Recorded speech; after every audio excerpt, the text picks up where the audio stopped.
don't think there are mistakes. There are different methods to analyze and study such phenomena, because, as you know, in the past, all the experiences were reported by participants in books or in letters, and the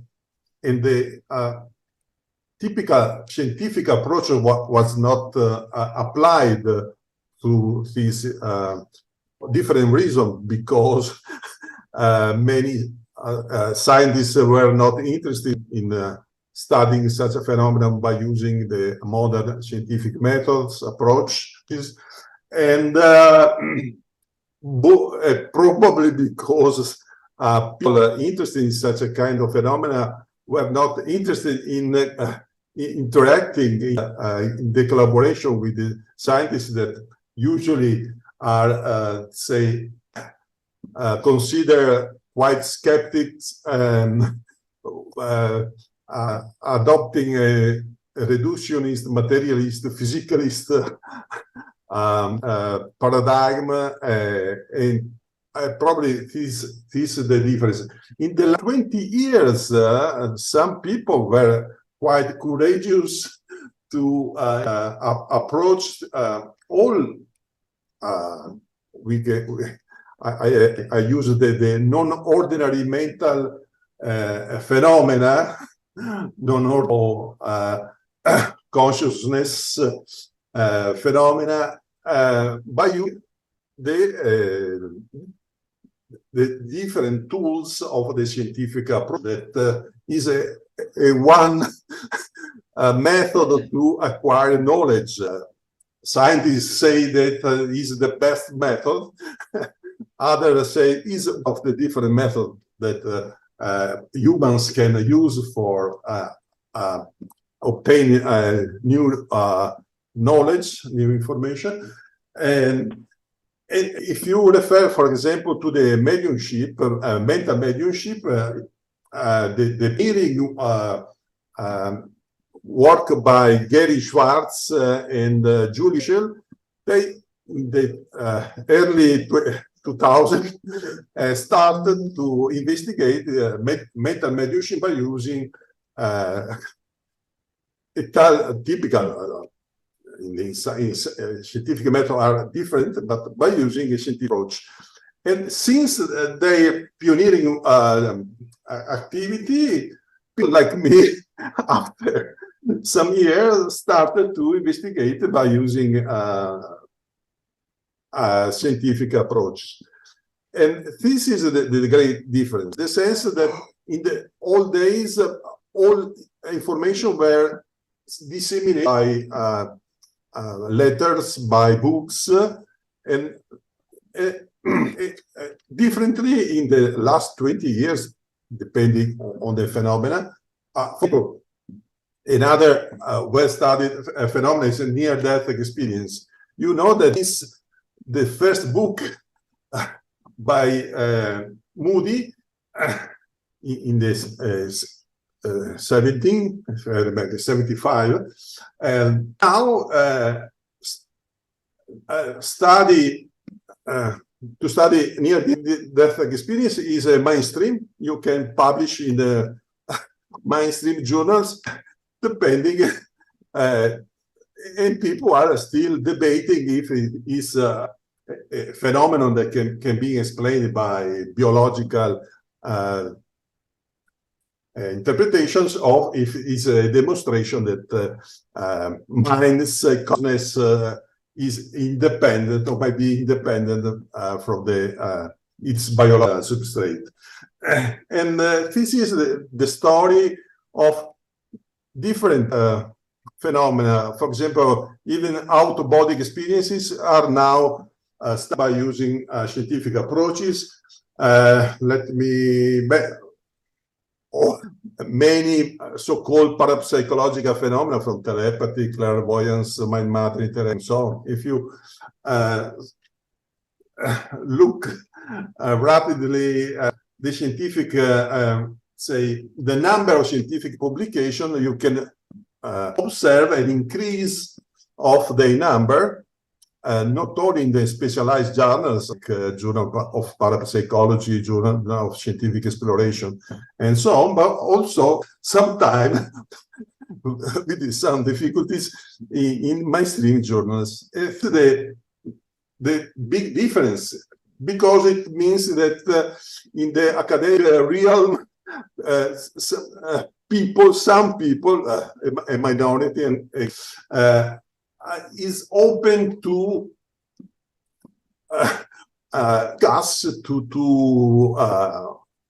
say study such a kind of phenomena that many years ago were considered very say dangerous for a personal academic career.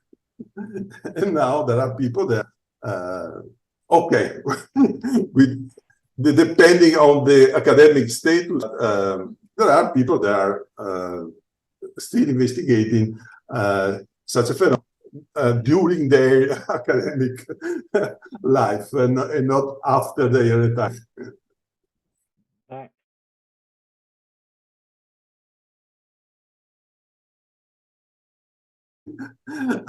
I'm quite optimistic, because if I remember my first investigation, I see that now the is change.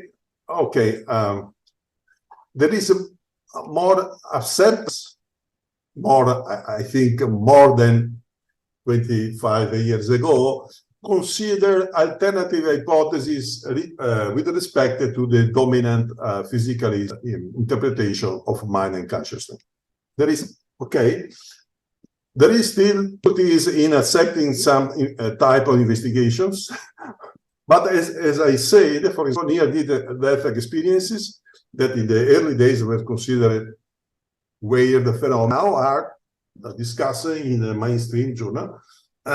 You probably know the literature, and theater is also needed for more or less with the out-of-body experiences, and it's becoming open to the after-death communications. There are mainstream journals devoted to death phenomena that now are interested in setting papers to this kind of phenomena. And as I said, mental mediumship is say not accepted, is investigated by good scientific methods, and people, even academic people, are interested in knowing what findings are observed. And, let me for all others so-called parapsychological phenomena, there are many meta-analyses that in ways suggest that some phenomena are or at least can be investigated by using classical scientific tools. This is my view. I agree that many, if we launch a call, a survey to all academic people related what is the main hypothesis about the nature for mind and consciousness. The vast majority is still supporting the idea that it is a biological byproduct. But I think that there is a minority that is growing slowly, but and I'm quite optimistic about the future, the scientific study approach to this kind of phenomena. But as I said at the beginning, lay people don't want to wait that mainstream academics accept the alternative hypothesis. They feel, they experience that something is different, that we are not simply biological byproducts or more intelligent, less intelligent organisms. And so people try to adapt to say study or to say to know by using different methods. That another difficulty is that you know well that in academic, in scientific, is not say very testable for lay people. It's not readable like a book or like a self-description of personal experiences. So there is also a problem of good dissemination. But there are, say, some books that summarize the scientific evidence. For example, I find splendid the book by Bruce Grayson, After, is a sort of autobiographic say history, but adding the scientific evidence related to near-death experiences. Good, good.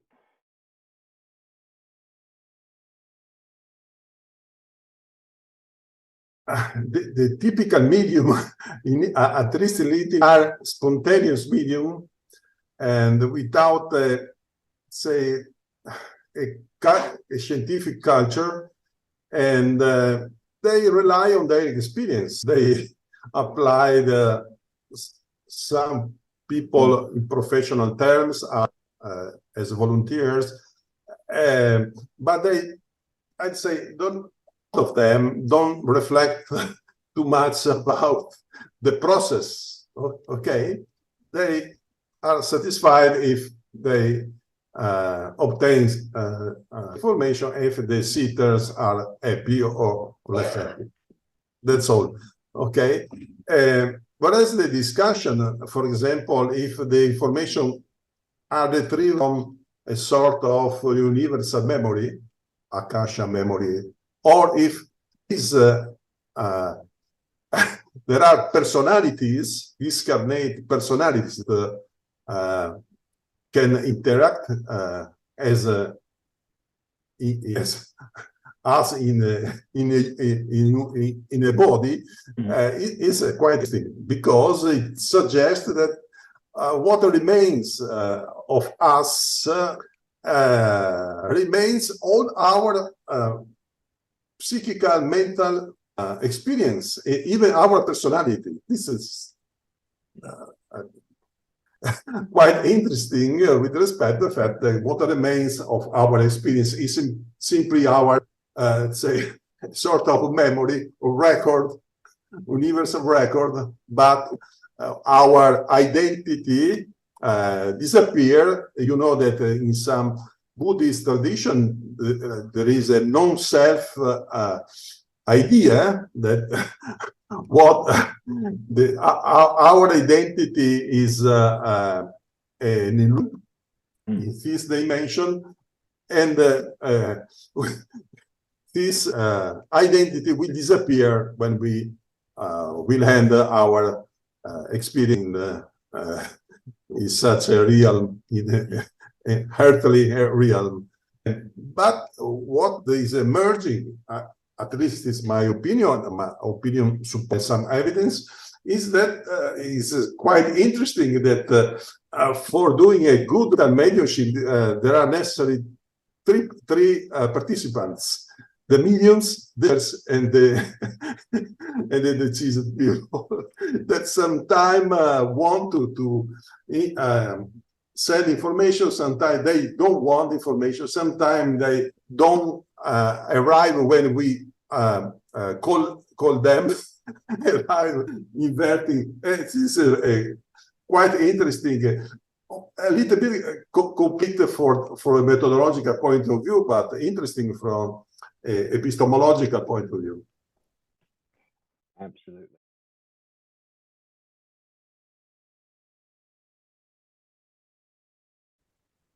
But it depends if you want to approach this kind of phenomenon by a scientific, by using scientific approach.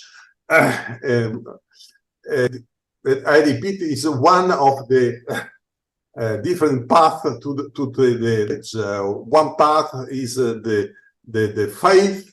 Mm-hmm. Okay, you can such a kind of by faith, by referring to spiritual tradition, to gurus, to other people, and people trust what they say, they suggest.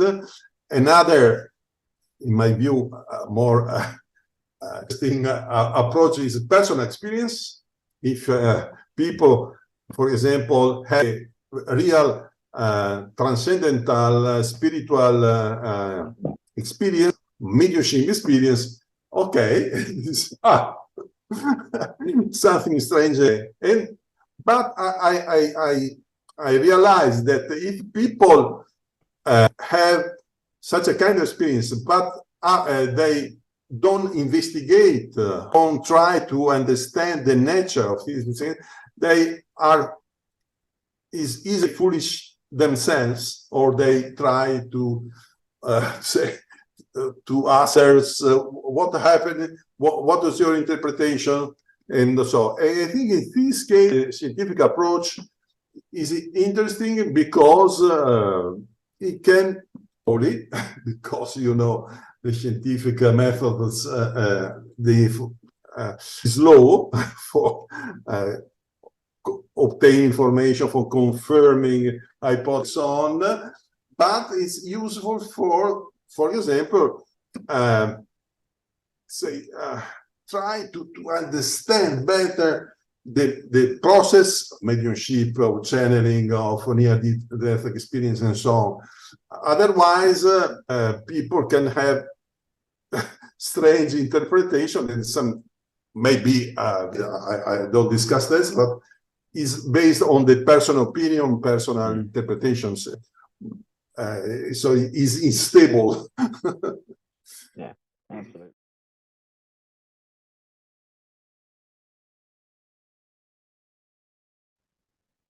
I think the of the survival of consciousness, that essentially is the survival of ourself, is an appealing say idea for most of people. Sometimes I distinguish people that say, I don't worry if after my death, physical death, I will disappear. I don't mind. I don't know. But for the vast majority of human beings, the idea to something of ourselves will survive is in a very, very appealing. And okay, all main religious and spiritual traditions say that is not a novel idea, but try to demonstrate by using scientific methods that this is a real idea.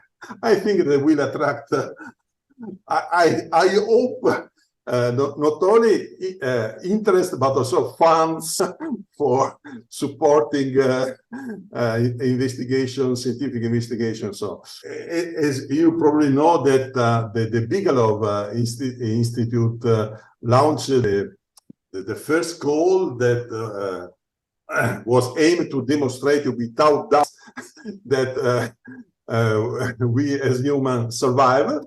They, after reading all materials and they say that yes, there is a clear, there are no doubts that we will survive. Okay, the interpretation of the judges of the Bigelow Institute, but you can.